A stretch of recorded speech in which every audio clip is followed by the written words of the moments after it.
Well, Father, as we open your word,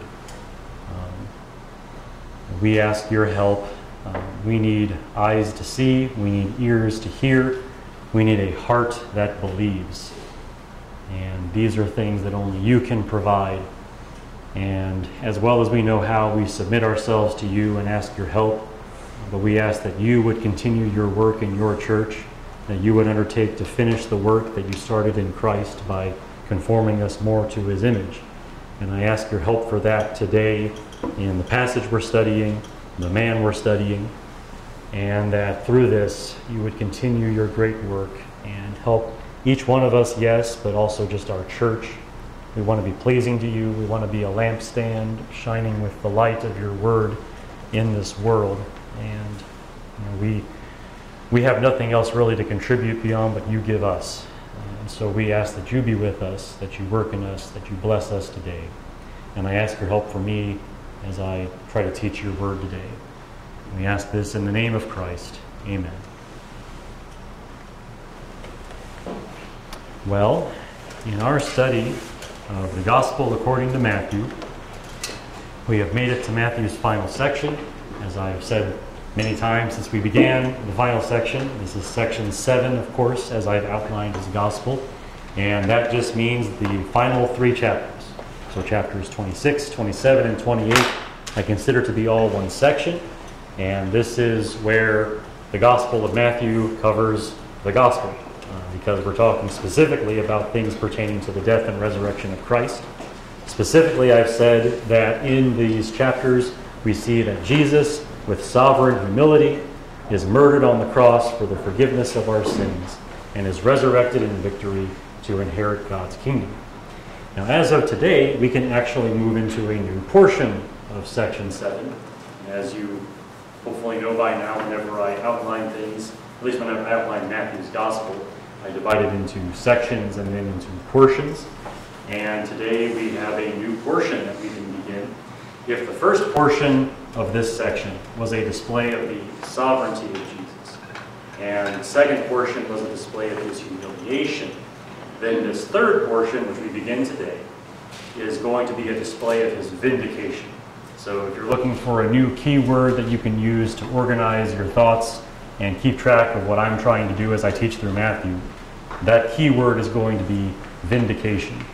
Now, to vindicate means to prove that somebody was correct or blameless. So if someone is vindicated, you have established that they did not do anything wrong, or whatever they said or did was actually the correct thing to say or do. That is vindication. Now, at this point, you should remember, we have just seen Jesus pretty badly humiliated in the previous portion of things. We've seen his arrest, we've seen his trial, and his abuse at the hands of his enemy. We just spent a whole lot of time studying that portion of section 7 of Matthew's Gospel. And we've seen Jesus, in every way, treated and branded as a criminal, right? So now Matthew is going to show us some reasons to see his humiliation as completely unwarranted, thus vindicating Jesus from the humiliation he has endured. So there is a logic to the progression here. We're still very much moving toward the crucifixion, which is the centerpiece of section 7. But before Matthew gets there, I feel like he wants to share some things that very much reverses the very unfair verdict and treatment that Jesus just recently endured. And that, I think, is what he's doing in this portion that we're going to begin studying today. And Matthew is going to vindicate Christ by showing us the actions of various people and how they relate to Jesus. So we're kind of moving through a cast of characters in this portion. And that cast of characters are Peter, Judas, the Jerusalem councilmen, who actually condemned Jesus, and then Pontius Pilate, the Roman governor. So Peter, Judas, the councilmen, and Pilate. We're going to actually see a little bit from each of those people, and we're going to see how Matthew vindicates Jesus through things that they say or do. That's basically the idea for this portion of Matthew's Gospel. As we begin this portion, we find ourselves studying Peter, and specifically studying his denials, the instances where he denies that he even knows Jesus. So that is where we're coming to. That is our passage for today. So let's read that. I want to read Matthew 26. I'm going to read verses 57 and 58 because they kind of set the stage for all of this. But then we're going to jump down to verse 69 and read through 75, which is actually about Peter denying Jesus. So let's read that right now. So starting back in verse 57 of 26. Those who had seized Jesus led him away to Caiaphas the high priest, where the scribes and the elders were gathered together. But Peter was following him at a distance as far as the courtyard of the high priest, and entered in and sat down with the officers to see the outcome. And then we see the trial of Jesus. Let's skip down to verse 69. Now Peter was sitting outside in the courtyard, and a servant girl came to him and said, "You too were with Jesus the Galilean." But he denied it before them all, saying, "I do not know what you are talking about." When he had gone out to the gateway, another servant girl saw him and said to those who were there, "This man was with Jesus of Nazareth." And again he denied it with an oath, "I do not know the man." A little later, the bystanders came up and said to Peter, "Surely you too are one of them, for even the way you talk gives you away." Then he began to curse and swear, "I do not know the man." And immediately a rooster crowed. And Peter remembered the word which Jesus had said, "Before a rooster crows, you will deny me 3 times." And he went out and wept bitterly. Sermons and studies about Peter's denials are abundant. In that sense, we're not breaking any new ground here today. I mean, this is a very well-known event from that time and very well studied. And that attention is justified. Because you know me, I like to comment on this kind of thing. All 4 Gospels record the denials of Peter. As we get here to the end of these Gospels, we see more and more where they all record the same basic events. And all 4 include Peter denying Jesus. So it's a pretty big event for them, and therefore a big event for us. It's worthwhile to study this. However, despite all the attention, I cannot recall anyone demonstrating how Peter's actions function as a vindication of Christ. They usually are very focused on Peter himself and usually operating from that. But I think their placement in Matthew's gospel earns them a bit of a different role that we don't normally see played out, and that is how the denials of Peter actually do work in favor of Jesus' reputation overall, and seeking to vindicate him from just the false accusations and the terrible verdict and actions of the Jewish council that condemned him. So today I want to show you 4 ways that Peter actually vindicates Jesus even as he denies that he knows Jesus. So overall, this is a pretty good example of God taking things that are done in evil, that are sinful, and actually using them and intending them for good. I feel like the denials of Peter actually qualify as that, because there is a way in which these denials of Peter vindicate Jesus. So my outline has 4 headings, and I'm calling this sermon Vindication Through Denial, which is not my most original title, but nonetheless it does summarize what I'm trying to say here about Peter's denials. Now the 4 headings, I'm going to take this through 4 headings today. Number 1, Peter's denials vindicate the silence of Jesus. So we've seen Jesus remain pretty silent during this trial. And we're going to see another reason why that was probably a good thing. And Jesus was absolutely right to be silent. Secondly, Peter's denials vindicate the steadfastness of Jesus. We're basically going to contrast Peter with Jesus. Peter representing weakness and Jesus representing steadfastness. Thirdly, Peter's denials vindicate the prophetic powers of Jesus. And here we're going to reach back to the actual prediction Jesus made about Peter and see, hey, that actually came to pass. And then finally, Peter's denials vindicate the transforming power of Jesus. In other words, through this terrible event of Peter, we are actually going to see, we're setting the stage for the great work that Jesus actually does do in the souls of people, including people like Peter, all of which will vindicate Jesus in some way or other. Before going any further, let's establish the scene. For those of you that try to kind of picture these things in your mind, I want to give you the picture as we're thinking about this. So Jesus was illegally taken to the courtyard of the personal residence of the high priest for this trial. We've talked about this before and how wrong that was to do. There's a special place for the dispensing of public justice, and the backyard of the high priest's house is not it. Okay, but they took him there. Peter followed Jesus to this courtyard. We see that very clearly. He followed at a distance. Now, this courtyard seems to have at least two sections, one higher than the other. Again, we're setting the stage here. We know this based on the way Mark words things. If you were to go to read Mark's account, he actually uses words like above and below for describing some of the staging that happens here. So in the courtyard of the high priest, it seems like there's part of it that is actually higher up than the rest. So fancy residents who can afford to have a very unique backyard here that actually has kind of stages to it. Peter seems to be in the lower part of the courtyard, warming himself by the fire and trying not to be noticed, while the trial is actually happening in the higher part. And this again is just based on some of Mark's wording if we were to read that from there. So the whole scene is just Peter down there at the fire, trying not to be noticed, but definitely kind of glancing at the higher portion of the courtyard, keeping an eye on things because he does want to see what happens. So with that scenery in mind, let's begin and just play through what happens here with Peter and the time when he denied that he even knew Jesus.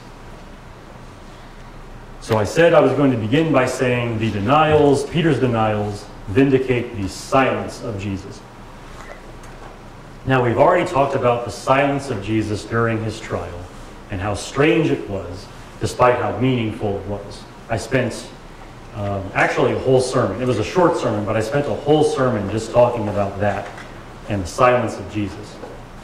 Now, that said, I want to sort of add more to what I said in the past.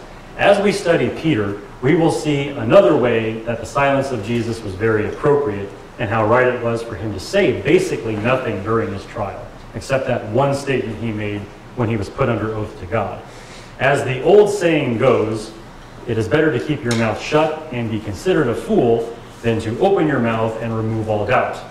That is just a saying we have that very often proves to be true. And if you're looking for a bit more of a sanctified version of that, there is a proverb, Proverbs 10:19, which says a very similar thing. It says this: when there are many words, transgression is unavoidable, but he who restrains his lips is wise. So the more you talk, the more likely you are to sin. If you're really wise, you keep your mouth shut. This is like, that's basically it. Like, it is never miss an opportunity to say nothing. Okay? Just like if you can get away with it, just take the opportunity and just don't say anything. Now, if any person in the Bible, if any people in the Bible, let's put it this way, if any people in the Bible represent the truth of those words in both extremes, it is Peter on one side and Jesus on the other. I want to just put forth both men to you as examples of both sides of that proverb that I just read to you. Among students of the Bible, Peter is something of a running joke, isn't he? I mean, we all have a good laugh at Peter's expense and the way he conducts himself. And the punchline is always Peter saying more than he should. Like, there was a situation where Peter didn't have to say anything, and he did anyway, and that usually doesn't turn out very well for him. As we look at the night when Jesus was arrested, Peter addresses the situation much as we think he might, in terms of what we know about his general character and his habit of saying too much. Before Jesus was arrested, Peter boasted that his loyalty would exceed the loyalty of the other disciples. He actually contrasts himself with his fellow disciples, his brothers, and says, I will be more loyal than them. And Peter also continued that boast, even though Jesus, his Lord, told him that it would not go that way, and things otherwise than that would be true. Just to give you the reference for that, going back to Matthew 26, verse 33, we actually see this play out. We see this. But Peter said to him, even though all may fall away because of you, I will never fall away. Jesus said to him, truly I say to you that this very night before a rooster crows, you will deny me 3 times. Peter said to him, even if I have to die with you, I will not deny you. All the disciples said the same thing too. There you go. There's the There's the famous boast of Peter in this case. Now, to Peter's credit, he is one of only 2 disciples who actually followed Jesus into the courtyard of the high priest. So, in some sense, he did show a little bit more loyalty than the other disciples. John mentions that the other disciple, although he is not usually remembered, there was another disciple there. So John does mention the other one. But Peter is one of 2 that actually did follow through in some degree and went the extra mile, so to speak. So we'll give him that. Now, Peter's actions, though, for the rest of our passage for today, might be considered comical were it not the most awful moment of his life. Here you got a man who boasts this great boast and completely fails when it really comes down to it and it really matters. And we might have a laugh at Peter's expense, except that we know that this really was a very sour moment for Peter. So I don't think we give him a hard time for this one, but it still shows you exactly what I'm talking about when it comes to saying too much when you should be keeping your mouth shut. As we look at the events in the courtyard, we see that Peter's mouth is again the source of the trouble. This is another example overall of Peter's tendency to let his words get him into some trouble. Now, Peter's first denial is simple. I do not know what you are talking about. Like, what? I can't hear you. This is not my good ear. Like, whatever. I don't know what you're talking about. Very simple. Peter's second denial is where perhaps we might really see the desperation start to take form. You see that Peter is now getting kind of nervous about all this. Peter denied knowing Jesus with an oath. So he actually went up things, and for those of you that, you have something that you say, there's maybe a promise that you make, and then above that is an oath. We're like kind of going up in terms of the firmness of what we're saying. He says with an oath that he does not know Jesus. Now contrast that with Jesus, just to kind of begin the contrast here, who broke his silence when he was adjured, put under oath to God during his trial. We've talked about this before. He was put under oath to testify against himself and took the occasion to speak the truth about himself with God as his witness, right?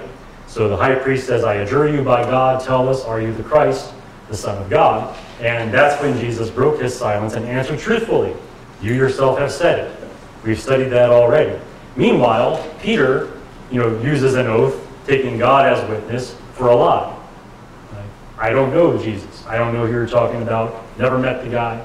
And he calls God as witness to his lie. So second denial, pretty bad. Pretty bad. And then we get to his third denial, and we see that Peter now escalates by invoking a curse as he denies Jesus. So an oath can be something very flowery and everything, but curses are usually ugly.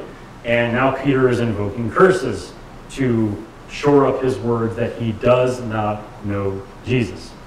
Now, since we're talking about Peter getting in trouble by overusing his mouth, I suppose we should spend some time on that curse that is mentioned in his third denial and what that might mean for him to curse and swear as he says that he does not know Jesus. Now, a curse is basically inviting some form of trouble, whether on yourself or someone else, speaking in a way that people view as effective. So we're not talking about, sometimes we use the word cursing just for profanity. That is not a biblical way of cursing, if you want to put it that way, a biblical way of cursing. But we do see curses in the Bible sometimes, and basically it is actually inviting some form of trouble in a way that people view as effectual. Like speaking this way is going to bring about these terrible things. All right? Now, we might view that all as being very superstitious. How can your words do that? But they didn't view it as superstitious. They viewed it as something that actually did happen. Now, as for the target of curses, there's always an object. You're always targeting somebody with these curses you make.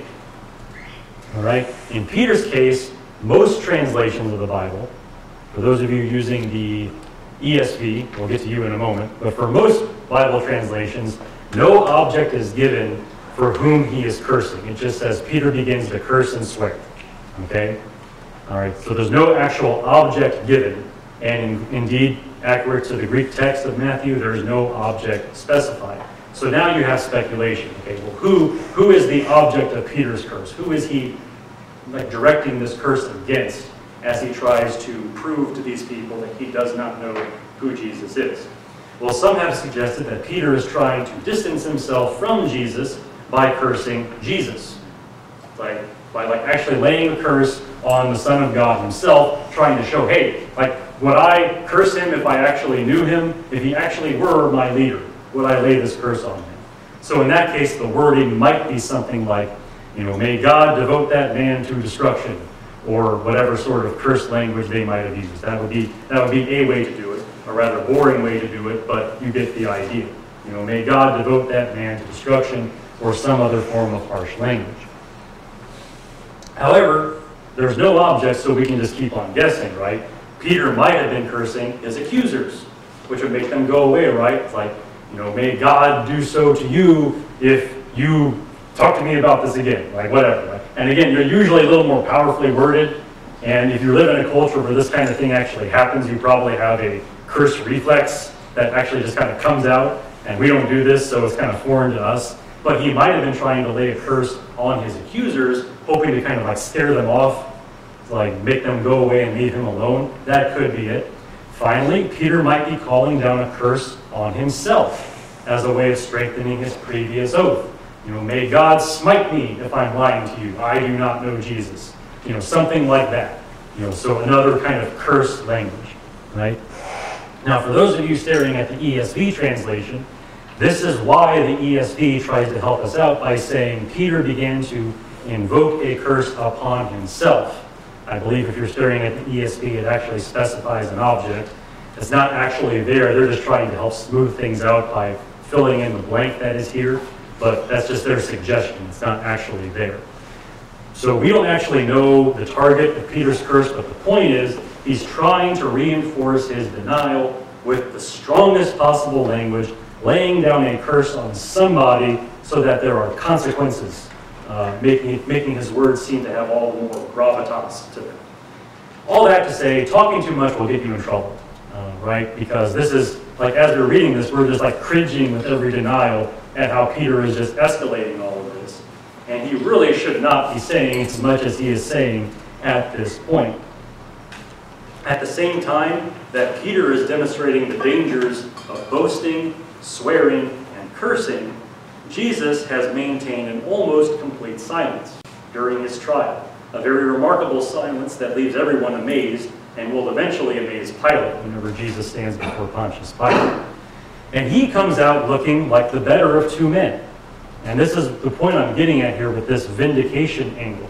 You look at Peter, who is desperately saying anything to save his life and to get him off the hook. I mean, he doesn't look good. Jesus, meanwhile, looks even-tempered, unfazed by false accusations, trusting in God. He is very much the eye of the storm. All these people are just trying to throw all these false accusations at him. Jesus is just unflinchingly standing there and not reacting. I mean, he looks like the better of the two men. So as we're reading all this, it's man, I'd rather be like Jesus than be like Peter. That in itself is a vindication of Jesus and his conduct during his trial, which was the only point I was trying to make. Now, moving along to my second heading, and perhaps the weightiest of these points I'm trying to make about vindicating Jesus through the denials of Peter. Peter's denials vindicate the steadfastness of Jesus. Okay, so steadfastness. If we say someone is steadfast, it literally means just unmoving. Someone who is committed to a course of action, no matter the hardship. Someone who stands by his integrity, no matter who is coming against them to punish them for things they believe or do. Steadfastness. You're just not moving despite all the pressure and force coming against you.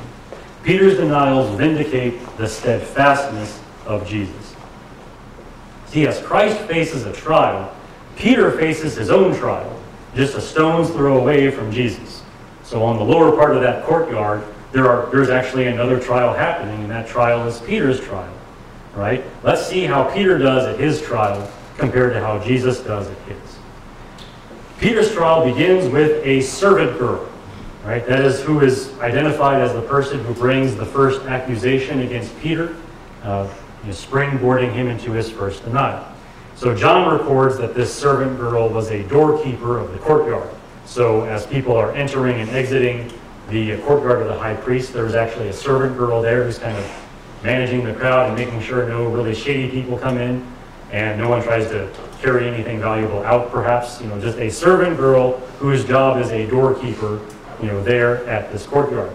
So behold, as we look at this, as we think about this happening, we have a manly and boisterous fisherman who just an hour ago took a swing at another man with a sword, right? Now trembling in fear over a girl whose job is like the people who greet you at Walmart. Okay? You go into Walmart, you got the greeter there. He's like, hey, that's it. That's basically what this girl does. That's her job. And Peter is terrified of this servant girl who is asking him this question. Just like, Peter, come on. It certainly doesn't look good for him that his own trial begins this way. You got this rough fisherman guy who is scared of this doorkeeper. Not good for him.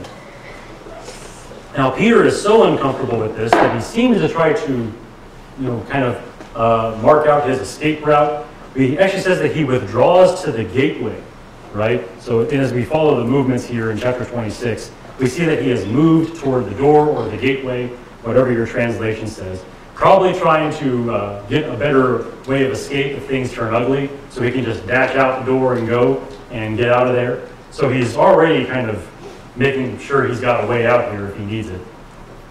But at the gate, Peter's trial continues, right? It's not over. He's got more problems. Now, the second denial, and what happens here, all four Gospels describe the accusers a little differently, so I just want to map out the options here and try to tie them together into one narrative. I said I would do this kind of thing as we get to this part where the four Gospels all record basically the same thing with differences. I said I would do this, so I'm going to do it. So Mark says the challenge was raised by the same servant girl. Okay, so the same accuser as in the first denial, same girl comes in for the second denial. That's what Mark says.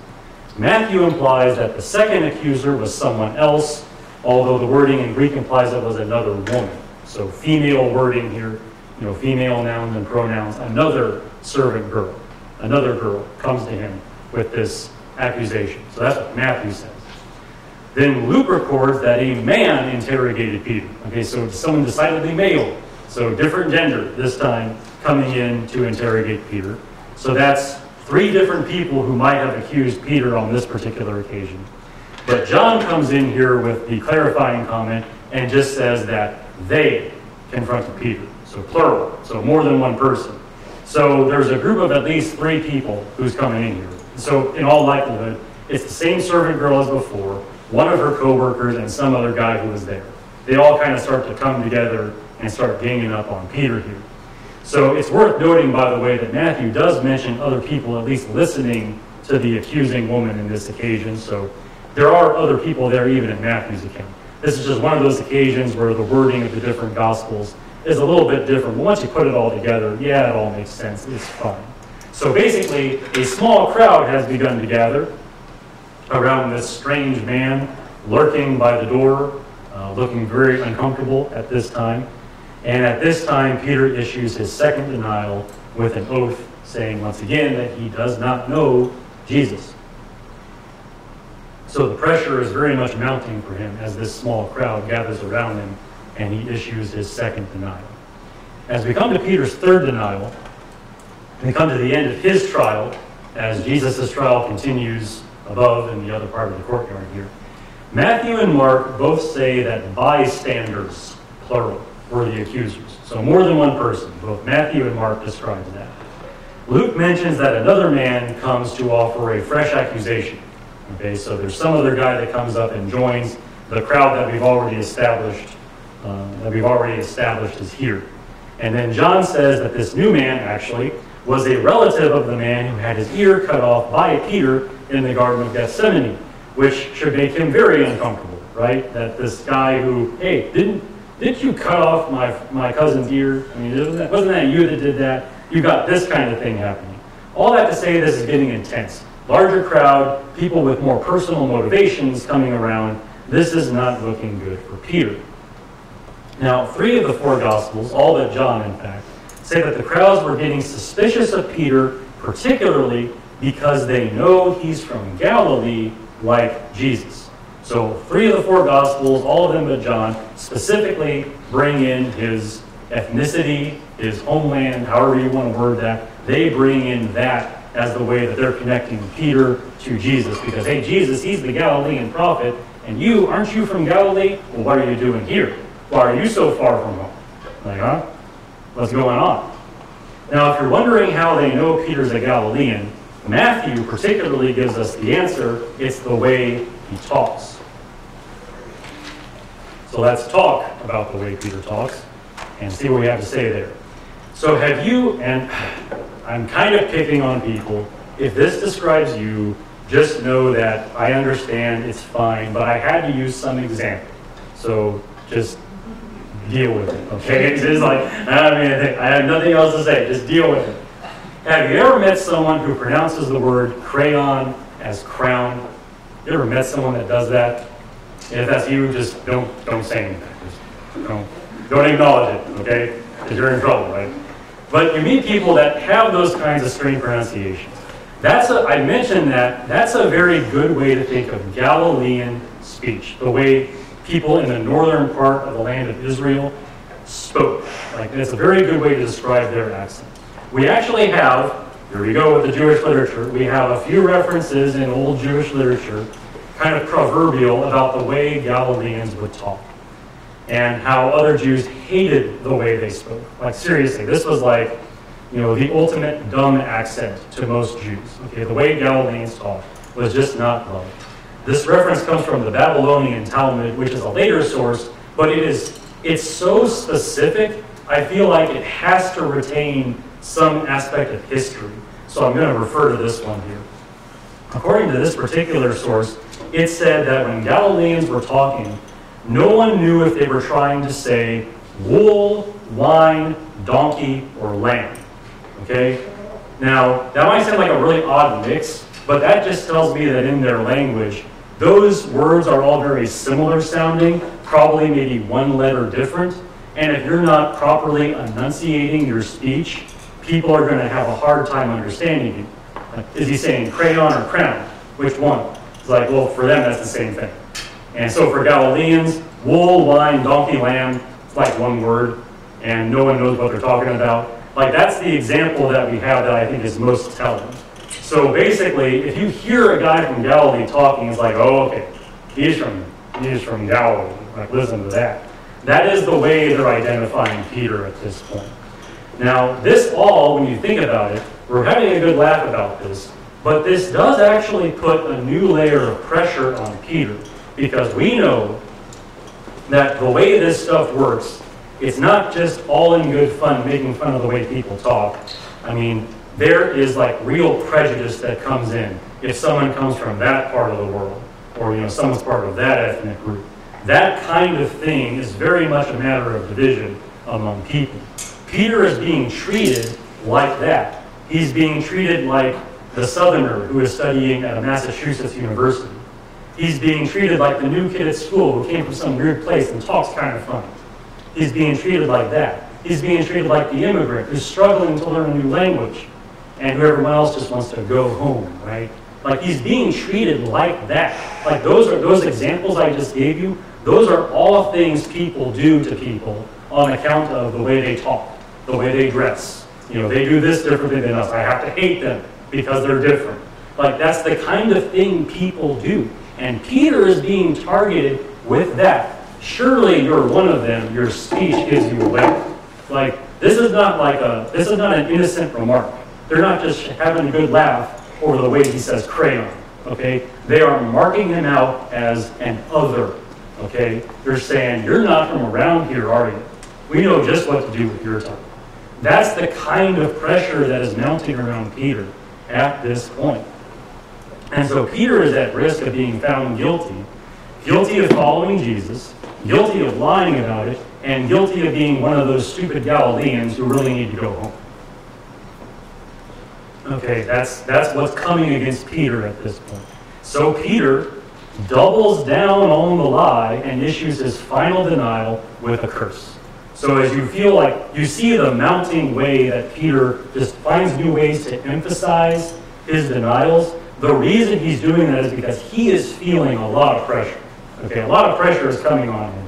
So when they when they play the race card, so to speak, if you want to call it that, like he comes out cursing and swearing, basically. Like he's laying down those terrible curses on somebody, trying to just create space around him where he can finally bolt out this gateway that he's been trying to get out of for who knows how long. Now, altogether, take the big picture view. Peter and Jesus represent how men of faith sometimes face the hostility of the world, sometimes facing it in a very admirable way, sometimes in a not very admirable way. Peter and Jesus, again, represent the two extremes here. Now, Christ was willing to endure false accusations to save people from their sins through his death. Okay? He was willing to endure all this hatred. I mean, he's a Galilean too, so he probably got some of that. I mean, Christ is willing to endure the shame, the sorrow, everything happening to him at this same time during his trial. He's just taking it. He's taking all of it. Peter refuses to embrace true accusations and tries to save his own life by sinning against the truth.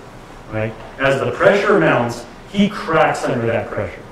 Okay? And he just says whatever he has to say to try to get out of this terrible situation. Peter was bold enough to go down fighting with a sword, but not bold enough to speak the truth and lay down his life for it. That's the real problem in Peter's personality at this moment, if you want to put it that way. He's bold enough to go down fighting with a sword, very macho thing to do, but just standing there like Jesus is just standing there and taking the hostility of the world and not doing anything about it, Peter can't do that. Like, he won't do that. He doesn't have the stomach nor the spine for that. And so he cracks under that pressure. The failure of Peter in this case serves as the real black night of the soul against which the glory of Christ is shining all the more radiant at this same time. As you watch both trials, if you were some bystander just kind of hanging back, watching the trial of Jesus and watching this commotion over here around this weird guy that they've all surrounded, if you're like watching this, you're like, man, that guy, that is a steadfast guy. I don't know anything about this Jesus guy, but he is not moved by anything. This guy's cracking. Like this, we're going to see some serious drama down here if this continues. That's what you're noticing at this time. The contrast is just profound between these two men. And therefore I say Peter's denials vindicate the steadfastness of Jesus, or at least magnify it. They make Jesus look all the more virtuous as he endures the hostility of the world. Because we see Peter here just not dealing with this well at all. As they throw all this different stuff at him, he is cracking. And it makes Jesus look all the more solid and all the more steadfast. All right. Well, my third heading for today, moving on to the next thing. Peter's denials vindicate the prophetic powers of Jesus. All right, so we're talking now about the idea that Jesus is a prophet, someone who speaks for God supernaturally. Yeah, that's true. And we have new proof that is true. And the proof is Peter and what he's going through at this moment. As you know from a passage I already shared, Jesus made a prediction earlier that evening to Peter. Before the rooster crows, you will deny me 3 times. Okay, there it is. We read that from earlier in chapter 26, and that's the famous prediction made by Jesus before he was arrested. It's quite a prediction when you really sit there and think about it. If you were going to try to fake being a prophet, if you were trying to create the impression that you could predict the future, I don't think you would try this. Right? I think this is a sign that Jesus is a legitimate predictor of the future. Using only human powers of deduction, Christ might have guessed at some sort of difficulty for his disciples, right? Maybe some uncomfortable confrontations, maybe some lapses in faith. Isn't that fair? Here the leader's being arrested. The disciples have never been all that great. Surely he could have guessed, if he wanted to guess, about some kind of trouble for them. But this prediction is particular. Jesus is being really specific at this point. Peter, the most ardent of the disciples, would straight up deny even knowing Jesus exactly 3 times, all before a specific, unrelated event, the crowing of a rooster. There's a lot of detail there.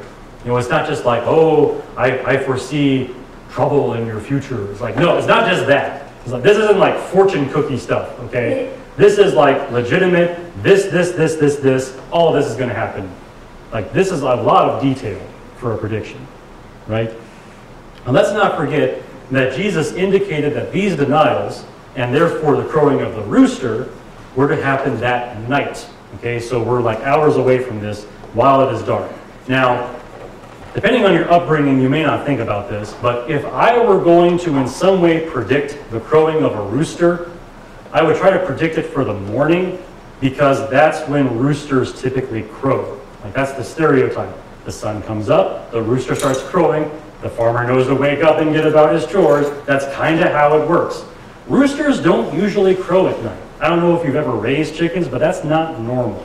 All right, so if I were going to predict the crowing of a rooster in any circumstance, I would not predict for it to happen at night. Jesus predicted it at night, and it happened. Like, the rooster actually did crow that night. And all this came to pass. I mean, it shows that Jesus does indeed have some predictive power. He's not just guessing well, okay? And it's hard to stage a lot of this stuff, especially the crowing of that rooster. I mean, he has some legitimate predictive power here, which is vindicating, right? It shows you that Jesus actually is a prophet in some regard. Now, it's going to take us a little bit off topic, but I do want to chase down one detail of Peter's denials and the predictions pertaining to it, which arises when we compare the four Gospels. Again, I said I would do this kind of thing when we got to this part of the Gospel, and man of my word, I'm going to do this. Some people call this a contradiction in the Bible, right? Some people really take that line of thought with this. Other people call this a waste of time, and Stan, why are you bothering to talk about it?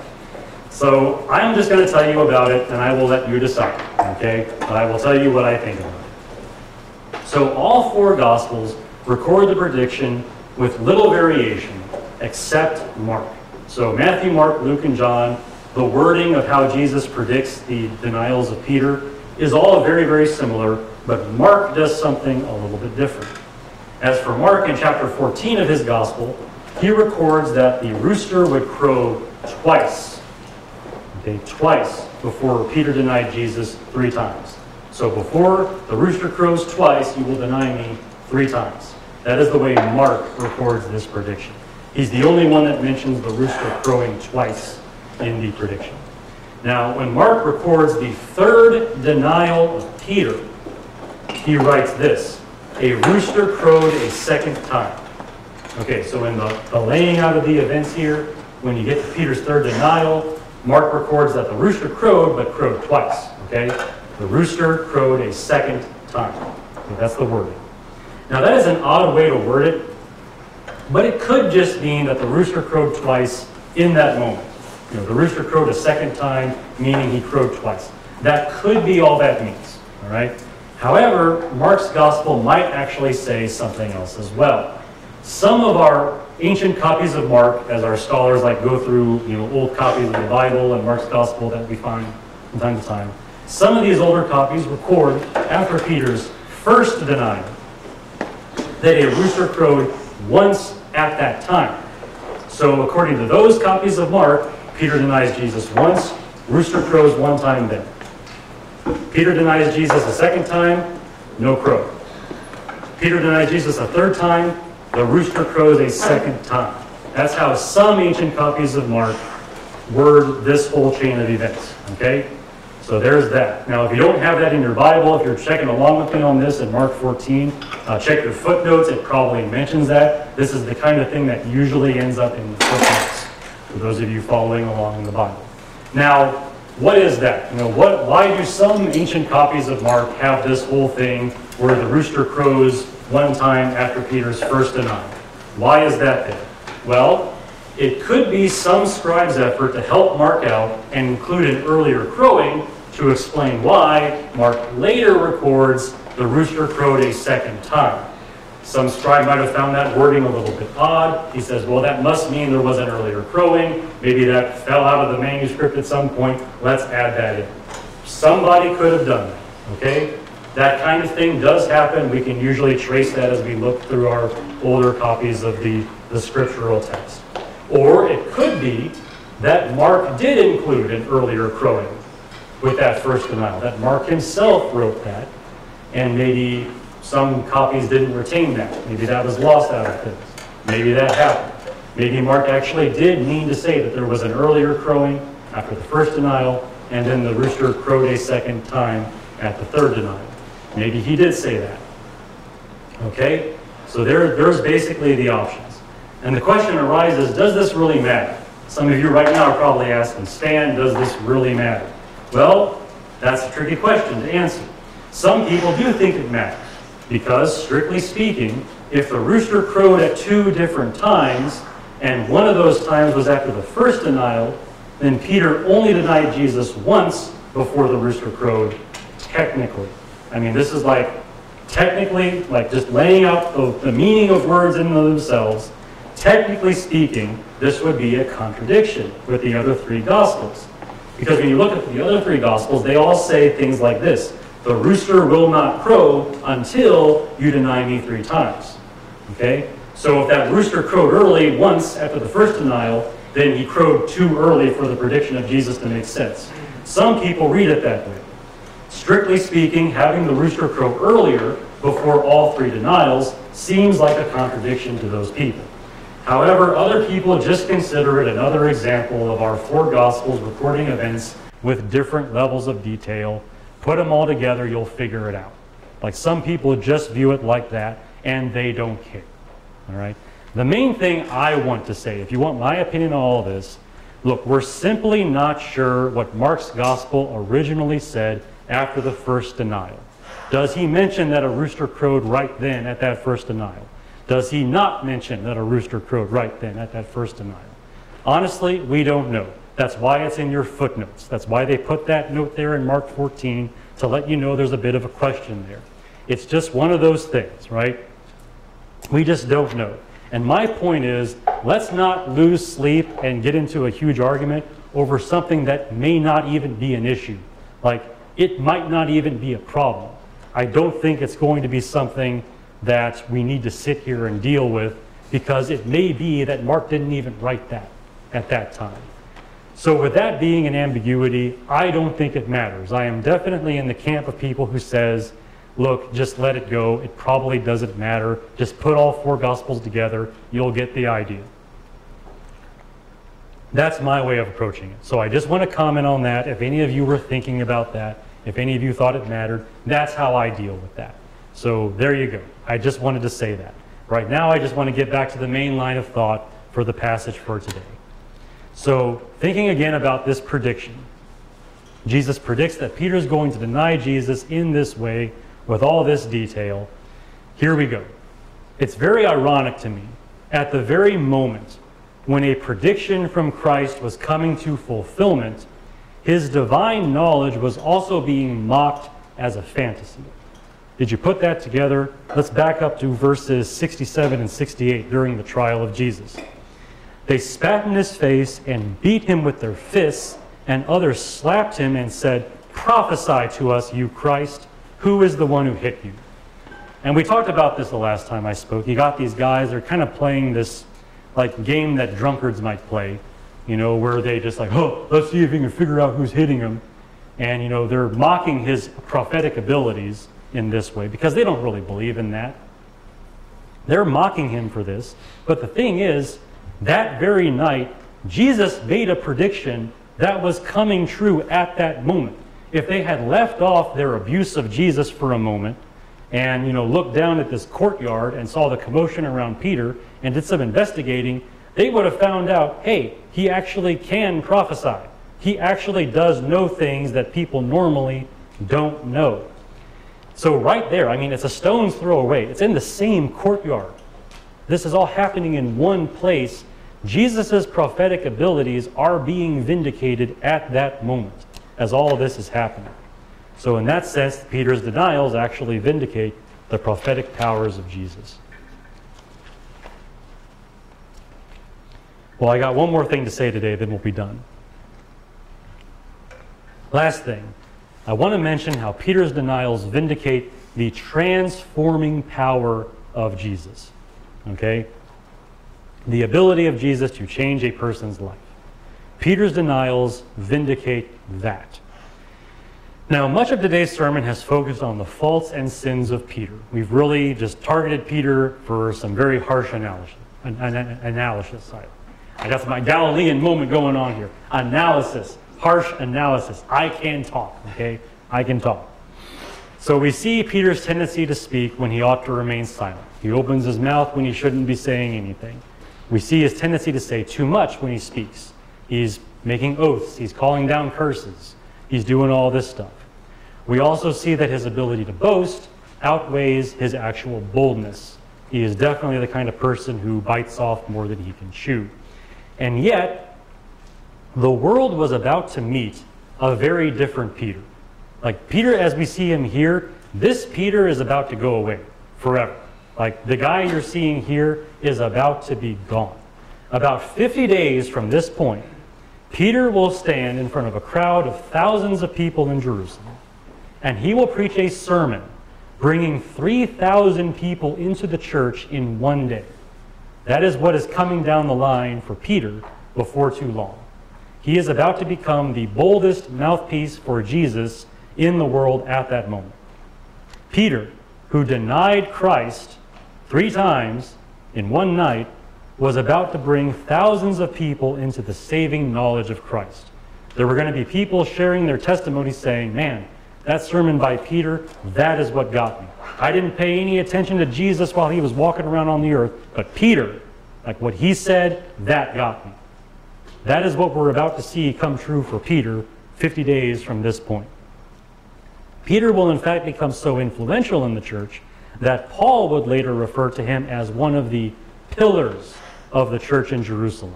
That's in Galatians 2, chapter 2, verse 9, by the way. So a pillar. Now think about that word. What is a pillar? A pillar is strong and steady and supporting everything around it and above it. You might say steadfast. You might say reliable. Peter was that. That was Paul's impression of Peter when Paul met Peter. All right? Peter, who denied Christ, would be a pillar of the churches of Christ before too long. And the ministry of Peter ends with the ultimate example of unshakable faith, martyrdom, actually laying down your life for what you believe and what you practice. Peter, by the end of his life, was eventually brought to Rome. He was forced to watch his wife be crucified, and then was crucified himself. So if you're wondering, if you've not yet known what the last moments of Peter were on the earth, that's what happened. They crucified his wife right in front of him and then said, your turn. Peter's last request was to be crucified upside down, since he counted himself unworthy to die in the same way Jesus did. I don't know if that makes it better or worse when you're being crucified, but it's certainly unique. And Peter just faced that and embraced it and made it his own. Like he was dying for Jesus one way or another. When we look at Peter before the crucifixion of Jesus, and we look at Peter after the crucifixion of Jesus, we have to ask, how did Peter go from a fraidy cat to a fearsome lion? Because seriously, these are like 2 different guys at this point. Like what made the difference? What changed for Peter that made him so different? Well, the New Testament gives us 2 answers. And I would like to share both of them with you, and they both come back to Jesus. But here we go. The first answer comes from Acts chapter 1. So Acts chapter 1, this records one of the last things said by Jesus to his disciples after his resurrection. So he has been crucified, he's been raised from the dead, he is about to ascend to heaven. This is one of the last things he says to his disciples. You will receive power when the Holy Spirit has come upon you, and you shall be my witnesses both in Jerusalem and in all Judea and Samaria, and even to the remotest part of the earth. So the first answer is, Peter became so bold because Christ gives the Holy Spirit to create powerful witnesses. And that's exactly what we're going to see on the day of Pentecost. The Holy Spirit comes upon them. They leave that room where they've been kind of huddling together, and they start doing the work of the kingdom. Peter preaches that sermon, 3,000 people saved, and from there the rest is history. There's the first answer. Jesus gives the Holy Spirit. The second answer also comes from the book of Acts, but this time chapter 4. And it records the observation of the Sanhedrin court, the same legal body that put Jesus on trial and condemned him to death. Same people. The people we've been studying about in the past several weeks in the trial of Jesus. 50 days earlier, or 50 plus days probably. So what does that say? Acts 4 verse 13. So Peter and John have been brought before them. They healed the guy, and they've been like talking about Jesus, and the Sanhedrin doesn't like that because, hey, we tried to deal with that guy. And they've brought Peter and John in for a hearing. And this is what they say, or what we say about them. Now, as they observed the confidence of Peter and John, and understood that they were uneducated and untrained men, they were amazed and began to recognize them as having been with Jesus. So why was Peter so bold? He had been with Jesus. In both cases, the answer is Jesus. In both cases, Peter is bold because of Christ. Now, I consider all of this the greatest vindication of Jesus. Not merely the transformation of Peter, but the transformation of sinners generally into people of faith. You know, the church is made up of people who were sinners who are now trying to do better. And some of us were great sinners and are trying to do a whole lot better. And the chief, common denominator of all of that is Jesus. You can have any manner of lofty ideas, well-reasoned arguments, powerful sermons, sweet-sounding words. You can have all of that, but if your ideas don't work, they're worthless. They don't matter one bit. Well, we can look at people like Peter, boastful cowards who become men of God, and say for a certainty that the gospel of Christ works. Look what the gospel of Jesus and the ministry of Jesus and the work of Jesus did for this guy. Look what it's done for people for the past 2,000 years. Peter being kind of the primary example because he's first. He's one of the first people in line to have that kind of transforming work done. You look at that and it's like, man, whoever Jesus is, whatever Jesus is, like he has power. He has the power to transform lives. And that in itself is a great vindication for Jesus because the Sanhedrin treating him like just some criminal completely uncalled for. This is the man who changes lives. This is the man who changes people. And the proof is in Peter, right there in that same courtyard.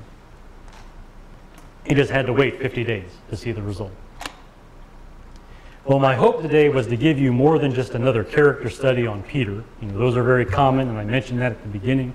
I wanted to take this in a bit of a different direction, but a direction that I think Matthew intends based on the way he has written things out for us. The normal way of handling Peter's denials is just to examine quite closely the failings of Peter. And usually in doing that, a lot of the points I made today get brought up, but they're not usually taken together into a greater argument that actually supports Jesus and vindicates him from this horrible treatment that he's been enduring from people, and just showing just how uncalled for it was. But I think based on the way things are written and based on the implied contrast that's there, stuff happening with Peter is meant to show us in some sense a vindication of who Jesus is and prove that he is blameless, he is correct, he really is the Son of God. He really is coming on the clouds. He really is at the right hand of power, just as Jesus said he was. So showing the denials of Peter as a vindication of Christ gets us closer to seeing why all four Gospels bother to record this. It's kind of a dark moment and not exactly flattering for the guy who is technically the leader of your movement, because Peter was very much large and in charge in the early days of the church. You really want to record this, like the time he denied knowing Jesus? Well, yeah, they're going to record it because it has a whole lot to do and a whole lot to say about Jesus. And you can't pass up this lesson. So this is how it works. Let me just give you a summary, then we'll be done. We'll move on to our meal time. So this is how this vindication through denial works.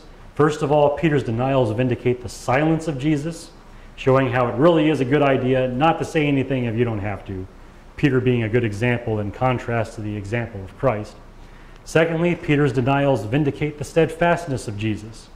You see that Jesus really is standing firm when Peter is collapsing, and the contrast is very telling. Third, Peter's denials vindicate the prophetic powers of Jesus. He really can predict the future, and it's coming true at the same moment that he's being mocked for being a prophet, allegedly, right? And then finally, Peter's denials vindicate the transforming power of Jesus. If he can if he can help Peter, he can do a lot, right? You know, Peter is in a very bad way during his denials, but he doesn't stay that way. Because of Jesus, he becomes something entirely different, and that shows you the power that is in Christ, the real divine power. So, that is all I have to say about the denials of Peter. Next time, we're going to see another way that Matthew has woven a vindication of Jesus into his gospel. The next passage shows us the deadly remorse of Judas and the hypocrisy of the Jerusalem councilmen, and we will see how they too, in their own way, vindicate Jesus of the charges against him. So we will see that the next time I preach, which is probably going to be next week. Are there questions or comments about anything I said today?